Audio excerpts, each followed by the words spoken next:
তো আপনারা জানতে চাচ্ছিলেন যে একজন ব্যক্তির সাথে আমার পার্সোনাল কিছু ক্ল্যাশ ছিল, সেটা ব্যাপারে জানতে চাচ্ছিলেন।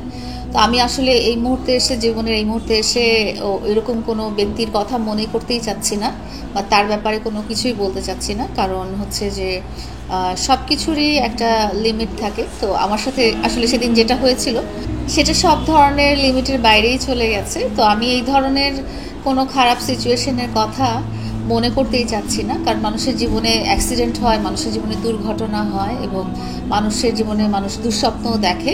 তো মানুষ তো কখনো আসলে দুঃস্বপ্ন, দুর্ঘটনা এগুলোর কথা বারবার মনে করতে চায় না। তো আমি সেরকম আমার জীবনে যে ঘটে যাওয়া খারাপ কিছু মুহূর্তগুলো, সেগুলো আমি আর মনে আনতেই চাচ্ছি না।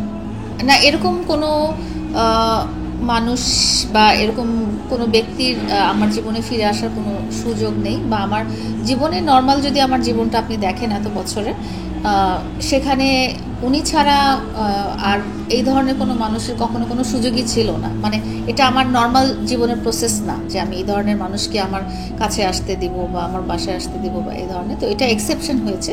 তো এক্সেপশন যে বারে বারে রিপিট হবে এরকম কোনো সুযোগ নেই আসলে। দ্বন্দ্বের তো কোনো আসলে মানে লিমিটেশন নাই যে কী নিয়ে করবে। কেউ যদি গায়ে পড়ে এসে দ্বন্দ্ব করতে চায় তাহলে তার কোনো কজ লাগে না, কারণ লাগে না।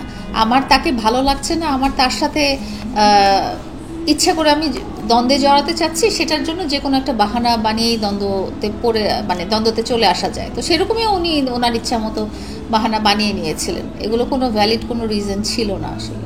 সবাইকেই বলি যে আমি কিন্তু লাইফ সাইকেলের মধ্যে একদম শেষ পর্যায়ে, লাইফের একদম লাস্ট স্টেজে। সো লাস্ট স্টেজে আমরা যেটা চাই সেটা হচ্ছে যতদিন বেঁচে থাকতে চাই ততদিন খুব হাসি খুশি আর সুখে থাকতে চাই। তো আমার ফোকাসটাই এখন ওইদিকে যে আমি একটা শান্তিপূর্ণ জীবন চাই, হাসি খুশি ভালোভাবে সুখে বেঁচে থাকতে চাই যতদিন বেঁচে আছি। একদম ফুললি রিকভার্ড। আমি অতীত নিয়ে বা আমার লাইফের কিছু দুর্ঘটনামূলক বছরগুলো নিয়ে আমি যেই খারাপ মেন্টালিটির মধ্যে দিয়ে গেছি, মানে খারাপ একটা সিচুয়েশনের মধ্যে দিয়ে গেছি, সেটা আমি একদম কাটিয়ে উঠতে পেরেছি। এখন আমার মধ্যে ওই ফিলিংসগুলো আর কাজই করে না।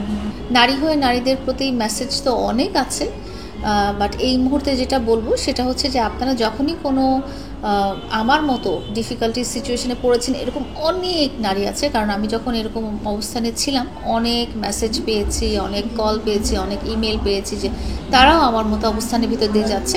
আমি যেটা বলবো যে সেটা হচ্ছে যে আপনারা কখনো কম্প্রোমাইজ করবেন না। আপনারা যখন বুঝে যাবেন যে এটা আপনাদের সাথে ইনজাস্টিস করা হচ্ছে, তখন বাংলাদেশের ল আছে, ল এনফোর্সমেন্ট এজেন্সি আছে, আপনারা স্ট্রংলি স্ট্যান্ড করবেন, কখনো ভেঙে পড়বেন না।